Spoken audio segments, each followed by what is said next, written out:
Κυρίες και κύριοι, χαίρετε. Είναι η εκπομπή Γεωπολιτικά. Μία σύνοψη των κυριωτέρων γεωπολιτικών εξελίξεων στην περιοχή μας αλλά και σε ολόκληρο τον κόσμο. Είναι η νέα τηλεοπτική περίοδος και θα πρέπει να πούμε ότι δεν μπήκαμε με το δεξί, καθότι η επίθεση της Χαμάς από την Γάζα στο νότιο Ισραήλ έχει αλλάξει τα δεδομένα σε παγκόσμιο επίπεδο και μάλιστα έχει στρέψει τον φακό της δημοσιότητας διεθνώς από την Ουκρανία στην περιοχή της Μέσης Ανατολής. Να δούμε λίγο το ιστορικό αυτής της επιχείρησης, αυτής της νέας ένοπλης σύγκρουσης στη Μέση Ανατολή, για να δούμε πού βρισκόμαστε σήμερα και ποιες είναι οι προοπτικές. Το Σάββατο 7 Οκτωβρίου του 2023, και ενώ οι Εβραίοι ανά τον κόσμο αλλά και στο Ισραήλ γιόρταζαν μια σημαντική γιορτή, περίπου 1.600 ένοπλοι της Χαμάς ξεκίνησαν μια πρωτοφανή για τα δεδομένα αυτής της οργάνωσης επιχείρηση εναντίον του Ισραήλ, εναντίον του Νοτιού Ισραήλ. Και τη χαρακτηρίζουμε πρωτοφανή γιατί ήταν μια επιχείρηση που έγινε από ξηράς, θαλάσσης και αέρος. Δηλαδή από την ξηρά, αφού προηγουμένως είχαν εξουδετερώσει όλες τις κάμερες και τους αισθητήρες στο φράκτη που χωρίζει τη Γάζα από το Ισραήλ, κατόρθωσαν να ρίξουν τον φράχτη και να εισβάλλουν μέσα από ξηράς στο έδαφος του Νοτιού Ισραήλ. Από θαλάσσης, πεζοναύτες της Χαμάς με πλοιάρια αποβιβάστηκαν στις ακτές του Νοτιού Ισραήλ και από εκεί διείσδησαν στο εσωτερικό και έκαναν και εκεί στρατιωτική επιχείρηση. Και από αέρος με ορόπτερα και αλεξίπτωτα βαθιάς διείσδυσης μπήκαν σε βάθος μέχρι και 40 χιλιόμετρων, διείσδησαν μέχρι σε βάθος 40 χιλιόμετρων, και αυτές οι τρεις ομάδες, ξηρά, θάλασσα και αέρα, κατόρθωσαν να ελέγξουν μια περιοχή που σε έκταση είναι υπερδιπλάσια από την έκταση της λωρίδας της Γάζας. Στη διάρκεια αυτής της επιχείρησης, που διήρκησε περίπου 48 ώρες, είναι αλήθεια ότι οι ένοπλες δυνάμεις του Ισραήλ αλλά και οι δυνάμεις ασφάλειας του Ισραήλ ευνηδιάστηκαν και κατόρθωσαν οι ένοπλοι της Χαμάς να καταλάβουν και ολόκληρες μονάδες του Ισραηλινού στρατού που εδρεύουν στο νότιο Ισραήλ, αστυνομικές αρχές, και εκτός από τους στρατιωτικούς στόχους στους οποίους επιτέθηκαν, είχαμε και βάναυσες, αγριότατες επιθέσεις εναντίον αμάχων, οι οποίοι είτε συμμετείχαν σε ένα φεστιβάλ, είτε ζούσαν σε διάφορα κιμπούτσι και ακόμα και μέσα σε οικισμούς. Είχαμε λοιπόν επιθέσεις και εναντίον αμάχων και μια σφαγή η οποία θα έλεγα ότι δεν έχει και προηγούμενο. Εκτός όμως από τους στρατιωτικούς, που μέχρι σήμερα με βάση τα επίσημα στοιχεία έχουμε 222 στρατιωτικούς νεκρούς από τον Ισραηλινό στρατό, έχουμε περίπου 1.000 νεκρούς που είναι άμαχοι, άντρες, γυναίκες, παιδιά. Έχουμε επίσης και από 130 έως 150 εχμαλώτους και ομήρους, τους οποίους με την αποχώρησή τους οι ένοπλοι της Χαμάς τους μετέφεραν στη λωρίδα της Γάζας. Πάντως μέχρι στιγμής οι αρχές του Ισραήλ έχουν ταυτοποιήσει τα ονόματα 97 ομήρων που κρατούνται από τους ενόπλους της Χαμάς. Τώρα, να δούμε γιατί και πώς ευνηδιάστηκαν οι δυνάμεις ασφαλείας, οι ενόπλες δυνάμεις του Ισραήλ, το κράτος του Ισραήλ αλλά και η κυβέρνηση του Ισραήλ.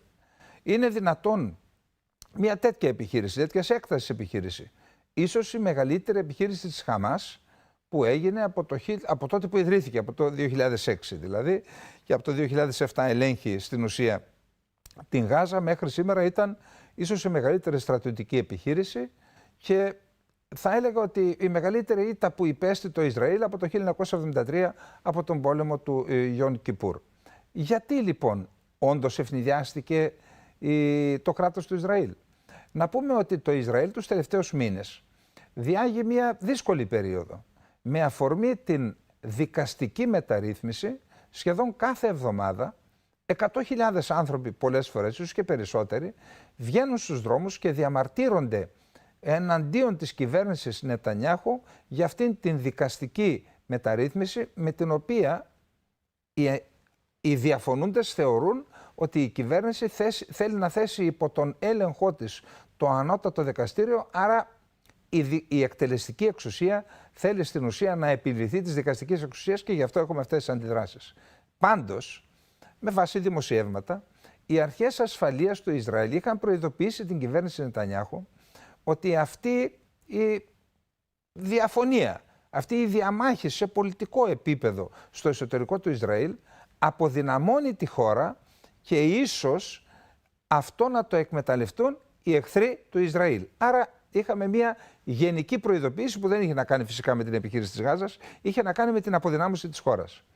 Από εκεί και μετά είναι γνωστό ότι υπάρχει μια παλιά αντιπαλότητα, ας πούμε τη λέξη κόντρα, μεταξύ του Νετανιάχου και της Μοσάντ και της Σιμπέτ, που είναι οι υπηρεσίες πληροφοριών και ασφάλειας.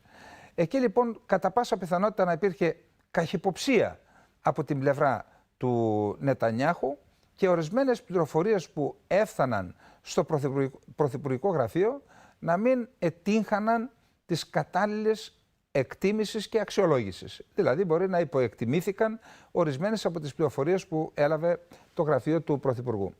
Επίσης, είχαμε κάτι πολύ σοβαρό κατά την άποψή μου, είναι μια πολύ σοβαρή δήλωση αυτή που έγινε από πλευράς της Αιγύπτου, από επίσημα χείλη, με βάση την οποία 3 μέρες πριν την επίθεση της Χαμάς ειδοποιήθηκε προσωπικά ο Πρωθυπουργός Νετανιάχου ότι κάτι μεγάλο πρόκειται να γίνει από πλευράς της Χαμάς τις επόμενες ημέρες. Ο Νετανιάχου το διέψευσε, όμως η Επιτροπή Εξωτερικών και Άμυνας των Ηνωμένων Πολιτειών δήλωσε ότι είναι γνωστό και στη ΣΥΠΑ ότι ειδοποιήθηκε ο κύριος Νετανιάχου.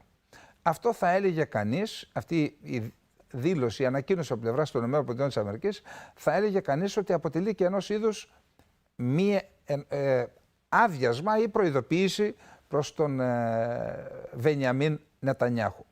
Άρα κάποια προειδοποίηση είχε, όπως τέλος πάντων αποδεικνύεται. Γιατί υποεκτίμησε ο κύριος Νετανιάχου αυτές τις πληροφορίες και αυτή την κατάσταση, τι μπορεί να συνέβη? Εδώ κάνουμε προσωπικές εκτιμήσεις. Ο Νετανιάχου, εάν πίστεψε τελικώς ότι θα γίνει κάτι από πλευρά της Χαμάς, δεν είναι δυνατόν να είχε πληροφορίες για το μέγεθος αυτής της επιχείρησης όπως την είδαμε να εξελίσσεται. Και αυτό κατά πάσα πιθανότητα θα κληθεί να πληρώσει το τίμημα γι' αυτό, διότι με βάση δημοσιεύματα στον Ισραηλινό τύπο, αφού ολοκληρωθούν οι επιχειρήσεις, θα ακολουθήσει μια εξεταστική επιτροπή που, εξ όσων διαβάζουμε, οι εξεταστικές επιτροπές εκεί είναι σκληρές. Θα είναι ιδιαίτερα σκληροί με τον Νετανιάχου.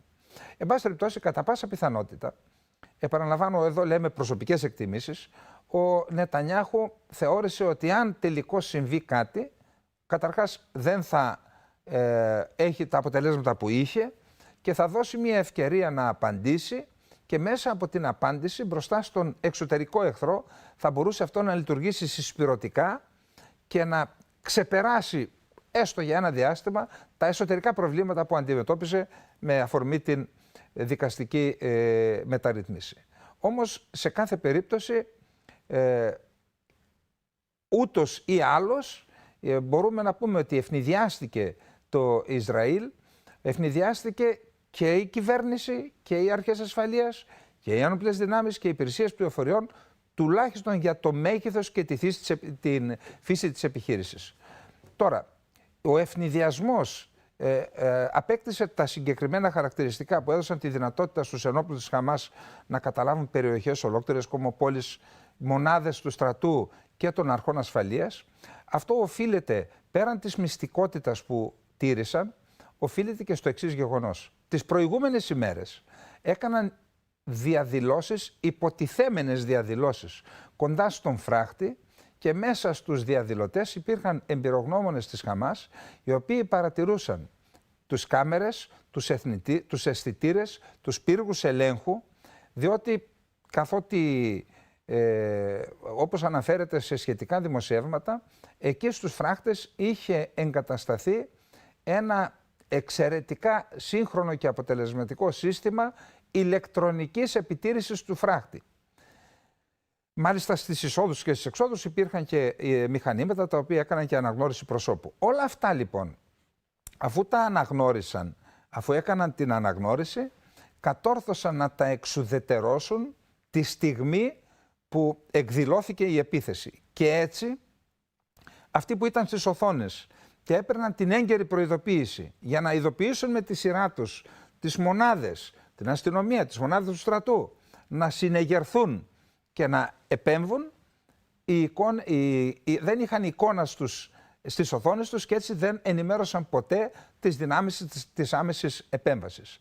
Αυτό λοιπόν είναι ένα θέμα το οποίο πιστεύω ότι αξίζει κανείς να το κρατήσει. Το δεύτερο είναι το εξής. Μέτρησαν την χωρητικότητα του συστήματος σιδηρούς θόλος, του Iron Dome. Δηλαδή, αυτό αποτελείται από ραντάρ και εκτοξευτές για χαμηλά, μέσα και υψηλά ύψη. Τα ραντάρ λοιπόν έχουν μια συγκεκριμένη χωρητικότητα να εγκλωβίζουν στόχους, να μεταδίδουν τα δεδομένα στους εκτοξευτές και στη συνέχεια οι εκτοξευτές να εκτοξεύουν τους πυράβλους και να εξουδετερώνουν τις ρουκέτες και τα βλήματα και τους πυράβλους. Εδώ λοιπόν μέτρησαν ότι έχει μια συγκεκριμένη χωρητικότητα και εκτόξευσαν σε 20 λεπτά 5.000 ρουκέτες, κορέστηκε το σύστημα των ραντάρ του σιδηρού θόλου και έτσι κατόρθωσαν να τον τρυπήσουν και να προκαλέσουν σημαντικές ζημιές στο Ισραήλ. Αυτά λοιπόν είναι σε γενικές γραμμές τα στοιχεία του ευνηδιασμού, γιατί κατόρθωσαν να κάνουν αυτόν τον ευνηδιασμό. Να πάμε τώρα στις συνέπειες αυτής της επίθεσης. Οι συνέπειες ήταν βαριές. Μάλιστα λέγεται ότι η 7η Οκτωβρίου του 2023 ήταν ίσως η πιο πολύ νεκρή μέρα ίσως ακόμα και από αυτό το ολοκαύτωμα. Δηλαδή μπορεί την πρώτη μέρα να φτάσαμε και τους 1.000 νεκρούς. Αυτό λοιπόν ήταν μια πολύ βαριά μέρα για το Ισραήλ. Συνολικά είπαμε ότι μετράμε περίπου 1.200 νεκρούς, από τους οποίους οι 222 είναι στρατιωτικοί. Έχουμε επίσης τους ομήρους, αλλά εκτός από τις ανθρώπινες απώλειες, είτε νεκρούς, είτε τραυματίες, είτε αιχμαλώτους και ομήρους, που αυτό ασφαλώς είναι και το σημαντικότερο, υπάρχουν και τα αποτελέσματα για το κύρος του κράτους του Ισραήλ. Το κύρος του κράτους του Ισραήλ έχει υποστεί πλήγμα. Και οι αρχές ασφαλείας και οι ένοπλες δυνάμεις, ακόμα και οι υπηρεσίες πληροφοριών και το ίδιο το σύστημα εξουσίας, η κυβέρνηση. Φυσικά είχαμε μια αντίδραση, την οποία θα τη δούμε παρακάτω, που αυτή η αντίδραση μπορούμε να πούμε ότι εξισορροπεί κάπως την κατάσταση. Πάντως θα πρέπει να σημειώσουμε και να υπογραμμίσουμε ότι και η Χαμάς και η Χεσμολάχ και το Ιράν και όσοι επιβουλεύονται την ύπαρξη του κράτους του Ισραήλ αναθάρισαν από την κατάσταση που αντιμετώπισαν οι ένοπλοι της Χαμάς και από την επιτυχία της Χαμάς αυτές τις 48 ώρες και αναθάρισαν, και θα έλεγα ότι αυτό έχει φανεί και από δηλώσεις που έκαναν σε διάφορα μέσα, είτε η στρατιωτική είτε και η πολιτική αξιωματούχοι της Χαμάς και άλλων οργανώσεων. Να δούμε λοιπόν ποια ήταν τώρα η αντίδραση του Ισραηλινού κράτους. Όσον αφορά το επιχειρησιακό επίπεδο, η αντίδραση ήταν μετά το πρώτο σοκ και τον ευνηδιασμό. Σάββατο είναι αργία, όπως ξέρετε, ήταν και γιορτή. Κυριακή, σε 48 ώρες κατόρθωσαν να κινητοποιήσουν τις μονάδες και να θέσουν υπό τον σχετικό έλεγχο σε 48 ώρες την επικράτεια του κράτους του Ισραήλ, και το τρίτο 24ωρο ολοκλήρωσαν τον έλεγχο του εδάφους το οποίο είχαν καταλάβει οι ένοπλοι της Χαμάς. Άρα η αντίδραση μπορούμε να πούμε ότι ήταν, μετά τον πρώτο ευνηδιασμό, μπορούμε να πούμε ότι ήταν πετυχημένη. Αυτό που ήταν μια επιτυχία που πιστεύω ότι όλα τα κράτη και όλοι οι στρατοί του κόσμου στέκονται και την εξετάζουν και την αναλύουν, ήταν η επιστράτευση που έκαναν μέσα σε 48 ώρες και είδαμε περίπου 350-360 χιλιάδες ανθρώπους να προστρέχουν στα στρατολογικά γραφεία ή και στις μονάδες όπου είναι τοποθετημένοι, να ντύνονται και να καταντάσσονται στις μονάδες τους. Μάλιστα αυτό που το παρατηρήσαμε και εμείς στην Ελλάδα ήταν ότι το πρώτο 24ωρο η πρεσβεία του Ισραήλ στην Ελλάδα είχε τον ακριβή αριθμό, φυσικά τα ονόματα, τα επώνυμα, τα τηλέφωνα και τους ηλεκτρονικές διευθύνσεις 5.000 ανθρώπων που ήταν υπόχρεοι στράτευσης, έφεδροι. Τι σημαίνει αυτό? Αυτό σημαίνει ότι το σύστημα επιστράτευσης στο Ισραήλ έχει ανα πάσα στιγμή έχει τη δυνατότητα να παρακολουθεί ανα πάσα στιγμή πού βρίσκονται οι επίστρατοι, είτε στο εσωτερικό της χώρας είτε στο εξωτερικό. Τι σημαίνει αυτό? Αυτό σημαίνει υπευθυνότητα και από τους ίδιους τους πολίτες, ότι όταν απομακρύνονται από τη χώρα ενημερώνουν τη στρατολογική υπηρεσία για να μπορεί να τους βρει. Και όταν η ανάγκη το επιβάλλει, όπως έγινε τώρα, κακιά η ώρα, στέλνουν στις πρεσβείες των χωρών όπου έχουν απομακρυνθεί ή διαμένουν οι επίστρατοι, οι έφεδροι, και έχουμε μέσα σε 24 ώρες αυτή τη θαυμάσια κινητοποίηση και σε 48 ώρες ή σε 3-24 ώρα έχουμε την επιστράτευση 360.000 εφέδρων. Πιστεύω ότι αυτό έχει τύχει και της ανάλογης ανάλυσης και εκτίμησης και αξιολόγησης και από τις ελληνικές αρμόδιες αρχές, και γιατί όχι να δούμε που αν κάποια από αυτά που εφαρμόστηκαν από το Ισραήλ δεν εφαρμόζονται από εμάς, γιατί όχι να τα εφαρμόσουμε και εμείς. Αυτά λοιπόν σε σχέση με την αντίδραση, την μετέπειτα αντίδραση. Να πούμε φυσικά ότι και ο ένας πρώην πρωθυπουργός πήγε και κατατάχθηκε ως έφεδρος. Είδαμε την δήλωση του πρέσβη του Ισραήλ στην Κύπρο, του οποίου η κόρη 20 ετών υπηρετεί σε μονάδα που βρίσκεται 6 χιλιόμετρα από το φράχτη της Γάζας, και της είπε, εάν τελικώς η μονάδα σου μπει στη μάχη, να πολεμήσουμε υπερηφάνεια για την πατρίδα. Και αυτό είναι ένα παράδειγμα, γιατί στην Ελλάδα μετά το έπος του 1940 η Ελλάδα δεν έχει πολεμήσει. Πολέμησε συνέχεια σε έναν πόλεμο που δεν θέλουμε να το θυμόμαστε, για τον εμφύλιο εννοώ. Στη συνέχεια η Ελλάδα δεν έχει πολεμήσει. Το 1974 δεν συμμετείχαμε, δυστυχώς, για να σώσουμε την Κύπρο εννοώ. Άρα νομίζω ότι αυτή η κατάσταση θα πρέπει να προβληματίσει τους Έλληνες, γιατί κανείς δεν μπορεί να προεξοφλήσει ότι κάποια στιγμή, όλοι ευχόμαστε να μην γίνει τίποτα, ότι κανείς δεν μπορεί να προεξοφλήσει ότι κάποια στιγμή δεν θα ζήσουμε κι εμείς τέτοιες στιγμές όπως έχει ζήσει το Ισραήλ. Πάμε να δούμε τώρα πώς αντέδρασε μετά τις πρώτες αντιδράσεις σε επιχειρησιακό επίπεδο, ποια ήταν η αντίδραση του Ισραήλ σε σχέση με την εξουδετέρωση της Χαμάς. Εδώ να σημειώσουμε ότι η Χαμάς έχει χαρακτηριστεί τρομοκρατική οργάνωση από τις ΗΠΑ και από την Ευρωπαϊκή Ένωση. Η Τουρκία δεν την έχει χαρακτηρίσει, όχι μόνο δεν την έχει χαρακτηρίσει τρομοκρατική οργάνωση, αλλά ο Τούρκος πρόεδρος, ο Ρετζέπ Ταΐπ Ερντογάν, και άλλα στελέχη της κυβέρνησής του και κυρίως οι υπηρεσίες πληροφοριών, ο κύριος Χακάν Φιντάν, ο οποίος σήμερα είναι υπουργός εξωτερικών, είναι αυτοί οι οποίοι όχι μόνο συναντήθηκαν επίσημα στο Προεδρικό Μέγαρο. Δέχθηκε ο κύριος Ερντογάν τον επικεφαλής της Χαμάς, τον Χανίγια, αλλά το τουρκικό κράτος έχει δώσει διαβατήρια, υπηκοότητες, άδειες παραμονής, λογαριασμούς σε τράπεζες για ξέπλυμα βρώμικου χρήματος. Έχει δώσει κάθε δυνατή υποστήριξη στη Χαμάς για να είναι μια ισχυρή οργάνωση, και το είδαμε αυτό στην πρόσφατη επίθεση που έκανε η Χαμάς εναντίον του κράτους του Ισραήλ. Τώρα, είπαμε λοιπόν να δούμε πώς αντέδρασε για την εξουδετερώση της Χαμάς μέσα στη Γάζα.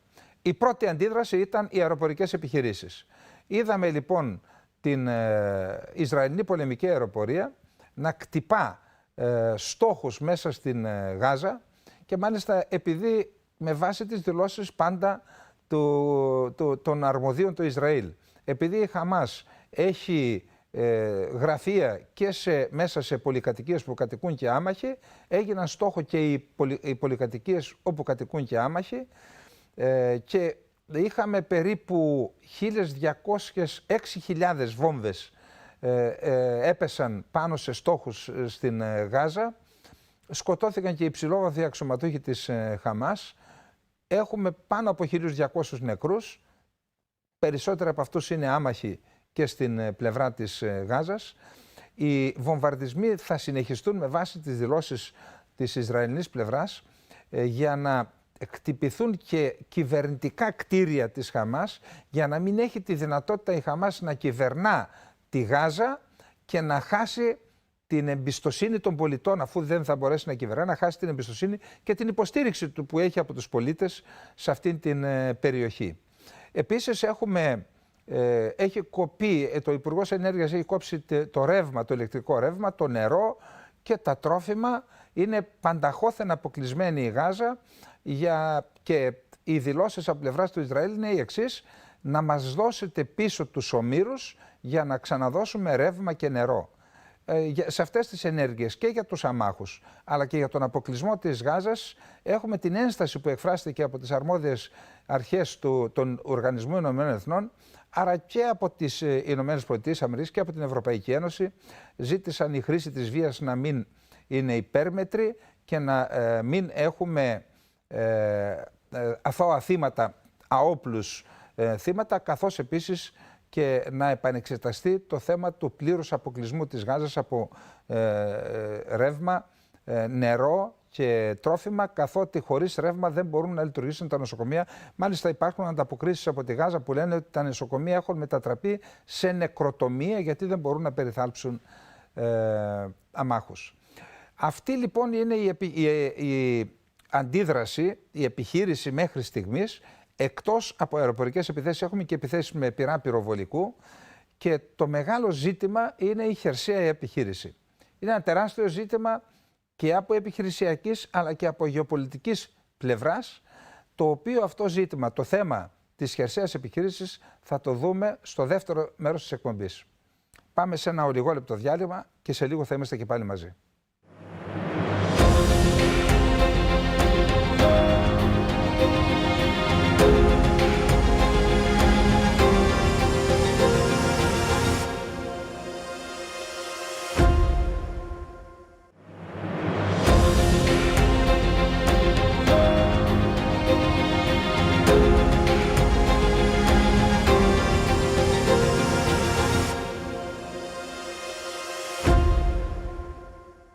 Και πάλι μαζί, όπως προαναγγείλαμε στο πρώτο μέρος της εκπομπής, τώρα θα αναφερθούμε στην χερσαία επιχείρηση. Η χερσαία επιχείρηση πραγματικά ίσως είναι και η δυσκολότερη φάση της επιχείρησης του Ισραήλ, καθότι είναι μια επιχείρηση που γίνεται σε κατοικημένο τόπο, σε μια περιορισμένη έκτασης γεωγραφική περιοχή, στην οποία κατοικούν πάνω από 2 εκατομμύρια κάτοικοι, εκ των οποίων το 1 εκατομμύριο είναι παιδιά, είναι άνθρωποι κάτω των 20 ετών.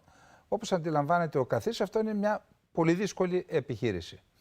Αυτή την η επιχείρηση καθίσταται ακόμα δυσκολότερη από το γεγονός ότι πέραν του ότι ο πόλεμος μέσα σε κατοικημένους τόπους είναι από τους δυσκολότερους τύπους πολέμου, υπάρχει και το ζήτημα των υπογείων σειράγκων. Υπάρχει ένα δεδαλώδες σύστημα υπογείων σειράγκων. Μάλιστα λέγεται ότι στη Γάζα υπάρχουν 2 κόσμοι.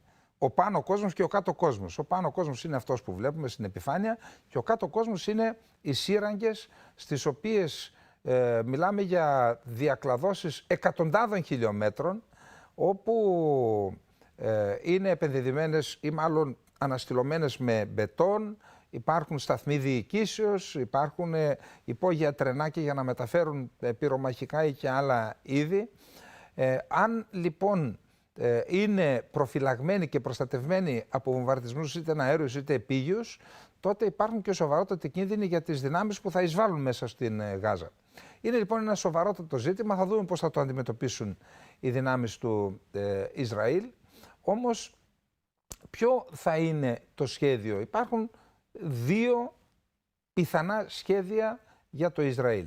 Το ένα σχέδιο είναι να μπουν, ας πούμε, έναν αριθμό 100.000 άντρες και γυναίκες στρατιωτικοί μέσα στην Γάζα, να εξουδετερώσουν για όσο διάστημα χρειαστεί τους άνδρες και τα στελέχη της Χαμάς και στη συνέχεια να παραμείνουν για ένα διάστημα ως δύναμη κατοχής μέχρι να εξοντωθεί εντελώς και να απαλληφθεί κάθε ενδεχόμενο, να εξουδετερωθεί κάθε ενδεχόμενο να επανεμφανιστεί η Χαμάς στην περιοχή. Και αν το πετύχουν αυτό, να φύγουν από τη Γάζα και η Γάζα να συνεχίσει να ζει χωρίς την παρουσία της Χαμάς, άρα χωρίς να απειληθεί ξανά το κράτος του Ισραήλ από αυτό. Αυτό είναι το ένα σενάριο. Το δεύτερο σενάριο, το οποίο μάλιστα το είδαμε και να δημοσιεύεται και στον τηλεοπτικό σταθμό Al Jazeera του Κατάρ, που συνήθως έχει και καλές πληροφορίες, λέει ότι το σχέδιο του Ισραήλ είναι να εκτοπίσει το σύνολο του πληθυσμού της Γάζας, για παράδειγμα στη Χερσόνησο του Σινά, και από εκεί και μετά σταδιακά να προσαρτήσει τη Γάζα και να οικειοποιηθεί, παύλα ιδιοποιηθεί, την αποκλειστική οικονομική ζώνη της λωρίδας της Γάζας, της Παλαιστίνης, στην οποία μάλιστα υπάρχουν και πλούσια κοιτάσματα πετρελαίου και φυσικού αερίου. Αυτά λοιπόν είναι τα δύο ενδεχόμενα, δεν υπάρχει τρίτο. Δεν γνωρίζουμε μέχρι στιγμής ποιο από τα δυο, αν και ο Ισραηλινός στρατός, όπως θα δούμε παρακάτω, έδωσε 24ωρη προθεσμία σε 1,1 εκατομμύριο κατοίκους της πόλης της Γάζας να εγκαταλείψουν την πόλη και να μεταβούν στα νότια της λωρίδας της Γάζας. Αυτό όμως δεν σημαίνει ολοκληρωτικό εκτοπισμό εκτός Γάζας. Μέχρι στιγμής είναι εντός Γάζας. Σε ό,τι αφορά το ζήτημα της μεταφοράς αυτών των ανθρώπων στην Αίγυπτο, η Αίγυπτος μέχρι τη στιγμής ανθίσταται, αντιστέκεται, συγκεντρώνει δυνάμεις στα σύνορα με τη Γάζα, στρατιωτικές δυνάμεις. Έχουμε δηλώσει ότι δεν θέλει η Αίγυπτος να εκτοπιστούν οι Παλαιστίνοι από τη Γάζα. Πάντως έχουμε διαρροές και από το Ισραήλ και από τις ΗΠΑ ότι έχει επιτεθεί μια καταρχάς συμφωνία. Θα το δούμε. Πάντως, θα έλεγα ότι το πιο σημαντικό, είτε εφαρμοστεί το ένα σχέδιο είτε το άλλο, είναι το γεγονός ότι το Ιράν και η Χεσμολάχ, αλλά και άλλοι εμπλεκόμενοι στην περιοχή, για παράδειγμα φιλοϊρανικές δυνάμεις που δρούν στη Συρία, που υπάρχουν στο Ιράκ, ακόμα και στην Ιεμένη οι Χούθη, έχουν δηλώσει ότι σε περίπτωση εισβολής στην Γάζα θα έχουμε έμπρακτη αντίδραση και αναφερόμαστε κυρίως στην Χεσμολάχ. Αυτό λοιπόν είναι ένα πολύ σημαντικό ζήτημα, διότι μία εμπλοκή της Χεσμολάχ στο βόρειο Ισραήλ από το Λίβανο θα ανοίξει καταρχάς ένα δεύτερο μέτωπο για τις ένοπλες δυνάμεις του Ισραήλ. Η Χεσμολάχ είναι πιο αποτελεσματική, έχει και περισσότερους μαχητές από τη Χαμάς, πιο αποτελεσματική με πιο αποτελεσματικά όπλα, κατευθύνεται από το Ιράν ανοιχτά, διότι είναι μια πολιτικοστρατιωτική οργάνωση, η οποία μάλιστα συγκυβερνά στον Λίβανο. Αυτό λοιπόν το ενδεχόμενο μπορεί να προκαλέσει αλυσιδωτές αντιδράσεις, τις οποίες θα τις δούμε στο τελευταίο μέρος της εκπομπής, δηλαδή κλείνοντας την εκπομπή. Αυτά λοιπόν για την χερσαία επιχειρήση. Να δούμε γιατί τώρα. Γιατί έγινε τώρα η επίθεση της Χαμάς στο νότιο Ισραήλ.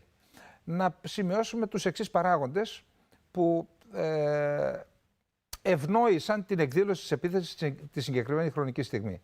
Πρώτον, θα λέγαμε ότι είναι η αποχώρηση σταδιακή αποχώρηση εδώ και 3 χρόνια των Ηνωμένων Πολιτειών της Αμερικής από την περιοχή της Μέσης Ανατολής και της Ανατολικής Μεσογείου, για να δώσουν βαρύτητα και στην Κίνα, και από τότε που εκδηλώθηκε η εισβολή της Ρωσίας στην Ουκρανία, να στρέψουν όλη τη δυναμική τους στην Ουκρανία. Άρα το κενό που δημιουργήθηκε στην περιοχή ενθαρρύνει ομάδες που δρούν στην περιοχή να κάνουν ενέργειες, όπως για παράδειγμα η επίθεση της Χαμάς. Ένας δεύτερος παράγοντας είναι ο εσωτερικός παράγοντας που τον αναφέραμε, ενώ η αποδυνάμωση του Ισραήλ, δεν χρειάζεται να πούμε τίποτα άλλο, το είπαμε στο πρώτο μέρος της εκπομπής. Τρίτος παράγοντας είναι η πρωτοβουλία των ΗΠΑ να δημιουργήσουν έναν αντιδρόμο του μεταξιού. Δηλαδή από την Ινδία στο Ομάν, από το Ομάν στην Σαουδική Αραβία, από τη Σαουδική Αραβία στο Ισραήλ και από το Ισραήλ στην Ελλάδα και εκεί στην Ευρώπη. Θα έλεγε κανείς ότι είναι το αντίπαλο δέος του νέου δρόμου του μεταξιού που επιχειρεί να δημιουργήσει η Κίνα με επενδύσεις που ξεπερνούν το 1 τρισεκατομμύριο δολάρια. Στο πλαίσιο αυτό και στο πλαίσιο των συμφωνιών του Αβραάμ, που ξεκίνησε να υπογράφει συμφωνίες στο Ισραήλ και να συνάπτει σχέσεις με αραβικές χώρες που δεν είχε, από το Μαρόκο μέχρι το Ομάν, υπάρχει και η συνεργασία, η προσέγγιση του Ισραήλ με τη Σαουδική Αραβία. Αυτή λοιπόν η προσέγγιση του Ισραήλ με τη Σαουδική Αραβία είναι που κατά πάσα πιθανότητα προκάλεσε τις ανησυχίες στην Τεχεράνη, η οποία με τη σειρά της, στο βαθμό που ελέγχει τη Χαμάς, ενθάρρυνε τη Χαμάς να εκδηλώσει τώρα αυτήν την επίθεση. Να δούμε λοιπόν ποιος ωφελείται από αυτή την κατάσταση. Αυτός που ωφελείται πρώτα είπαμε ότι είναι το Ιράν. Γιατί ήδη ο πρόεδρος του Ιράν, ο Ραΐσι, μίλησε την Πέμπτη με τον πρόεδρο του Συρίας, τον Μπασάρ Αλ-Άσαντ, και αμέσως μετά μίλησε με τον Μπιν Σαλμάν, τον διάδοχο, τον ισχυρό άνδρα της Σαουδικής Αραβίας, και συμφώνησαν να ενωθεί ο μουσουλμανικός κόσμος για να προστατέψει τη Γάζα και τον Παλαιστινιακό κόσμο και τους Παλαιστινίους. Τι σημαίνει αυτό? Αυτό σημαίνει ότι αν και δεν κόπηγαν οι γέφυρες μεταξύ Ισραήλ και Σαουδικής Αραβίας, το σίγουρο είναι ότι πάγωσε η διαδικασία, για να μην πούμε ότι και οπισθοχώρησε. Άρα ο πρώτος κερδισμένος μέχρι στιγμής είναι το Ιράν. Ένας δεύτερος κερδισμένος είναι και η Κίνα, διότι βλέπει τον αντιδρόμο του μεταξιού προς στιγμή να παγώνει. Επίσης θα λέγαμε ότι εξίσου μεγάλος κερδισμένος με το Ιράν είναι ο Πούτιν, ο οποίος είδε σαν δώρο αυτήν το νέο μέτωπο που ξέσπασε στην Μέση Ανατολή, το οποίο υποχρεώνει τις ΗΠΑ, το ΝΑΤΟ και τη Δύση να στρέψει το ενδιαφέρον του περισσότερο σε αυτό το νέο μέτωπο και όχι στην Ουκρανία.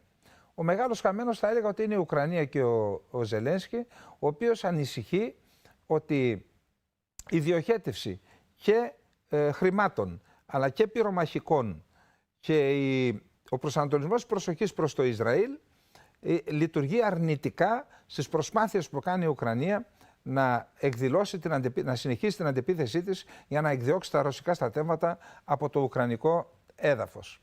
Και ενώ έχουμε πει το περίγραμμα των όσων συνέβησαν από τις 7 μέχρι τώρα, να πούμε ότι η εκπομπή αυτή γράφεται το απόγευμα της Παρασκευής και θα κλείσουμε την εκπομπή μας κάνοντας μία ανασκόπηση αυτών που συνέβησαν το τελευταίο 48ωρο, για να δούμε πού βρισκόμαστε και ποιες είναι οι προοπτικές. Λοιπόν, την ώρα που γράφονται αυτές οι γραμμές έχουν συμβεί τα ακόλουθα. Η πολεμική αεροπορία του Ισραήλ έχει εκτοξεύσει περί τις 6.000 βόμβες εναντίον στόχων της Χαμάς στη Γάζα.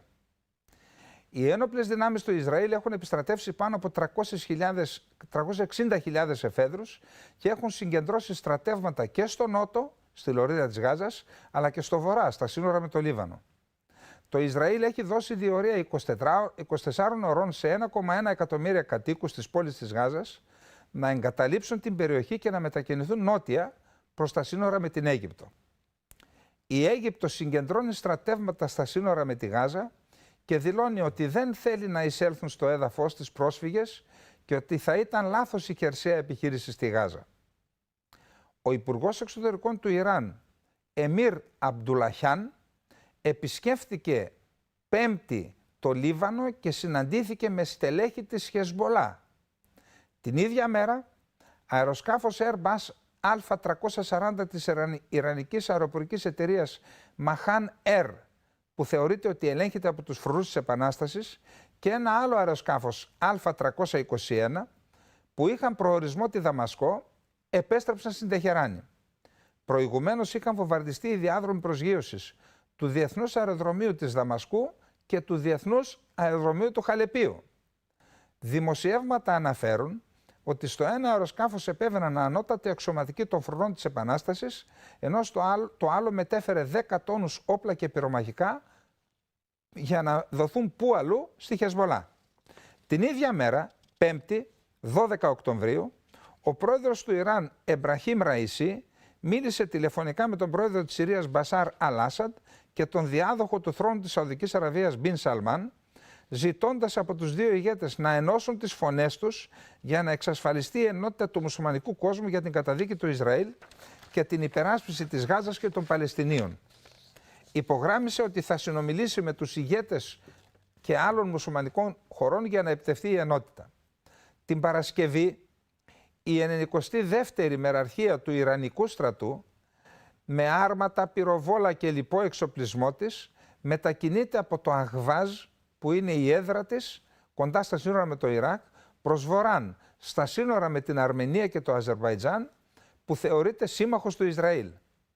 Στις ακτές του Ισραήλ βρίσκεται ήδη το αεροπλανοφόρο Gerald Ford μαζί με τα συνοδά πλοία που μεταφέρουν πολλές δεκάδες πυράβλους κρούζ, ενώ σύμφωνα με την εφημερίδα Wall Street Journal θα πλεύσει προς την ίδια περιοχή και το αεροπλανοφόρο Eisenhower μαζί με τα πλοία, τα οποία επίσης έχουν δυνατότητες εκτόξευσης πυράβλων κρούζ.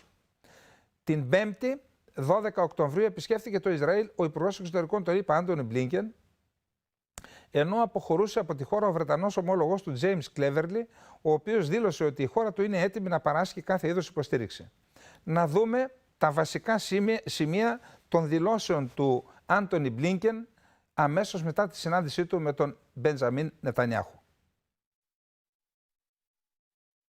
Οι επιθέσεις άλλων κρατών στο Ισραήλ είναι απαράδεκτες. Οι Ηνωμένες Πολιτείες Αμερικής θα υπερασπιστούν το Ισραήλ σε περίπτωση τέτοιων επιθέσεων. Στον αγώνα κατά των μαχητών της Χαμάς, το Ισραήλ πρέπει να αποφύγει παράπλευρες ζημιές σε αμάχους, ανεξαρτήτως εθνικότητας ή θρησκείας. Οι Ηνωμένες Πολιτείες Αμερικής διατηρούν στενή επαφή με το Ισραήλ για την απελευθέρωση των ομήρων που κρατούσε η Χαμάς. Τουλάχιστον 25 πολίτες των Ηνωμένων Πολιτειών Αμερικής έχουν χάσει τη ζωή τους ως αποτέλεσμα της κλιμακούμενης Παλαιστινιο-Ισραηλινής σύγκρουσης. Οι Ηνωμένες Πολιτείες Αμερικής εργάζονται μέσω διπλωματίας για να αποτρέψουν την εξάπλωση της σύγκρουσης Παλαιστινίων-Ισραηλινών σε ολόκληρη την περιοχή της Μέσης Ανατολής. Νέες αποστολές στρατιωτικής βοήθειας των Ηνωμένων Πολιτειών Αμερικής προς το Ισραήλ είναι καθοδόν. Ήρθα στο Ισραήλ όχι μόνο ως Υπουργός Εξωτερικών των Ηνωμένων Πολιτειών Αμερικής, αλλά και ως Εβραίος. Μετά την αποχώρηση του Μπλίνκεν, ο οποίος επισκέφθηκε και άλλες χώρες, συναντήθηκε με τον Μαχμούτ Αμπάς, με τον βασιλιά της Ιορδανίας. Μετά την αποχώρηση του Μπλίνκεν, επισκέφτηκε το Ισραήλ ο Υπουργός Άμυνας των ΗΠΑ, ο Λόιτ Όστιν, ο οποίος συναντήθηκε με τον Ισραηλινό ομόλογό του, Γιοάβ Γκάλαντ, ενώ αναμένεται να έχει συνάντηση με τον Ισραηλινό Πρωθυπουργό Μπεντζαμίν Νετανιάχου. Αυτές είναι μόνο από τις σημαντικότερες εξελίξεις μέχρι το μεσημέρι της Παρασκευής, τις οποίες σταχυολογήσαμε για να εξάγουμε ορισμένα συμπεράσματα ως εξής. Πρώτον, αναμένεται τα επόμενα 24 ώρα η έναρξη της χερσαίας επιχείρησης του Ισραηλινού στρατού στη Γάζα, με στόχο να μην μείνει ούτε ένας τέλεχος της Χαμάς ζωντανό, όπως δήλωσε εμφατικά ο πρόεδρος του Ισραήλ Μπεντζαμίν Νετανιάχου. Η επιχείρηση αναμένεται να έχει αρκετές δυσκολίες, κυρίως για δύο λόγους. Ο πρώτος είναι ότι οι μάχες εντός κατοικημένων τόπων είναι από τις δυσκολότερες και ο δεύτερος είναι οι υπόγειες σύραγγες της Χαμάς, από τις οποίες μπορούν να προκαλέσουν σοβαρές απώλειες στον Ισραηλινό στρατό. Η επιχείρηση στη Γάζα είναι πολύ πιθανόν να προκαλέσει την αντίδραση του Ιράν δια της Χεσμολάχ, για να ανοίξει ένα δεύτερο και μάλιστα δυσκολότερο και ιδιαίτερο μέτωπο στις Ισραηλινές ενόπλες δυνάμεις, δεδομένων των δυνατοτήτων της σιητικής οργάνωσης. Η έστω και δια της τεθλασμένης εμπλοκή του Ιράν είναι πιθανόν να προκαλέσει την αντίδραση του Ισραήλ και των ΗΠΑ, εξού και τα δύο αεροπλανοφόρα στην περιοχή.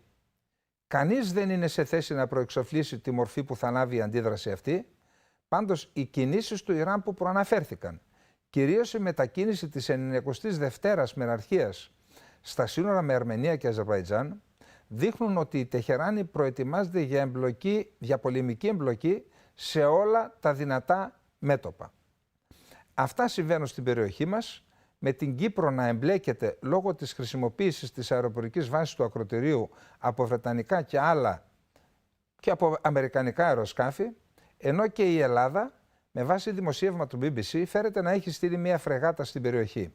Σημειώνεται ότι δεν πρόκειται για τη φρεγάτα Ψαρά, η οποία σύμφωνα με την ενημέρωση του ΓΕΘΑ, από την 3η 10 Οκτωβρίου και για αρχικό διάστημα περίπου 30 ημερών, εντάχθηκε στη μόνιμη συμμαχική ναυτική δύναμη, σύμφωνα με τον υφιστάμενο προγραμματισμό. Αυτά σε σχέση με τις εξελίξεις στην περιοχή. Εδώ, κυρίες και κύριοι, έχουμε και ένα τελευταίο ζήτημα που θα δείξουμε κλείνοντας την εκπομπή μας. Είναι ο ρόλος της Τουρκίας. Όπως είπαμε, ο Ερντογάν είναι ο βασικός. Δηλαδή, το Ιράν μπορεί να εμπλέκεται σε καθαρά επιχειρησιακό επίπεδο, αλλά σε πολιτικό επίπεδο, οικονομικό επίπεδο, ακόμα και σε στρατιωτικό επίπεδο, η Τουρκία κρατάει τα πρωτεία της υποστήριξης της Χαμάς μαζί με το Κατάρ, το οποίο είναι βασικός υποστηρικτής σε οικονομικό επίπεδο. Εδώ λοιπόν η Τουρκία είδαμε να συμβαίνει το εξής.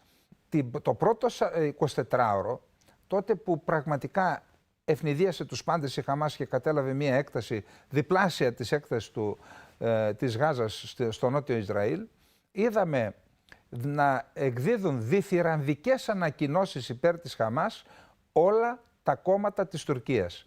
Ακόμα και το Λαϊκό Ρεπουμπλικανικό Κόμμα του Κεμάλ Κιλισδάρογλου, που θεωρείται μετριοπαθές κέντρο αριστερό, εξέδωσε ανακοίνωση, ή μάλλον είδαμε ανακοίνωση από του ίδιου του Κιλισδάρογλου, ο οποίος είπε: είμαστε πάντα στο πλευρό των Παλαιστινίων, εννοώντας, χωρίς να το λέει, ότι είναι και υπέρ της επιχείρησης της Χαμάς. Πάντως δεν την καταδίκασε.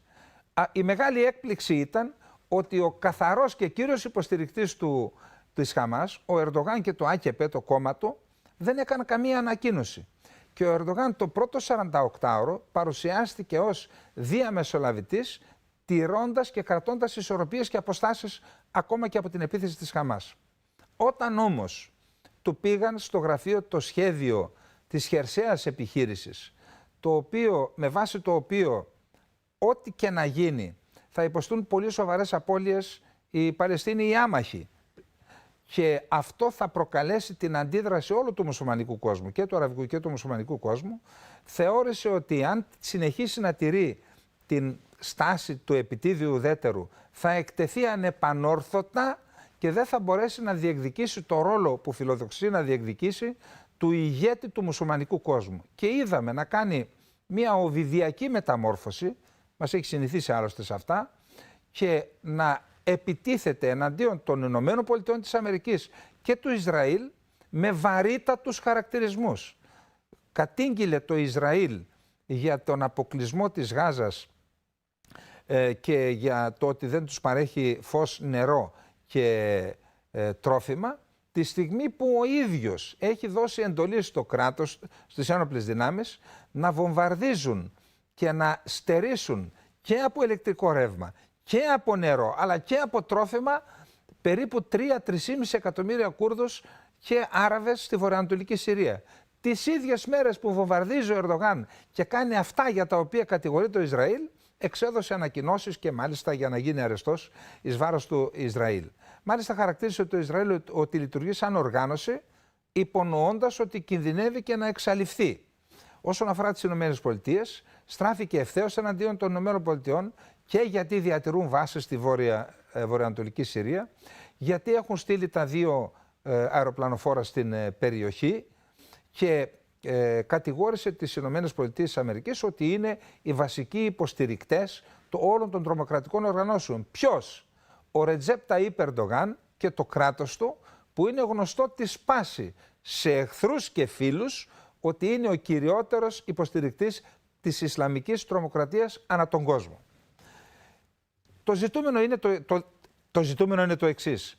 Ποια θα συνεχίσει να είναι η στάση του Ερντογάν απέναντι στο Ισραήλ και στις ΗΠΑ, και πώς αυτή η στάση θα επηρεάσει την επιχειρούμενη ελληνοτουρκική προσέγγιση. Για παράδειγμα, ο Έλληνας Πρωθυπουργός θα καλωσορίσει τον υβριστή του Ισραήλ σε αυτή τη δύσκολη στιγμή για το κράτος του Ισραήλ και των Ηνωμένων Πολιτειών, επίσημη δύσκολη στιγμή για τις Ηνωμένες Πολιτείες, θα κατηγορήσει τον υβριστή αυτών των 2 συμμαχικών χωρών στη Θεσσαλονίκη στις 7 Δεκεμβρίου.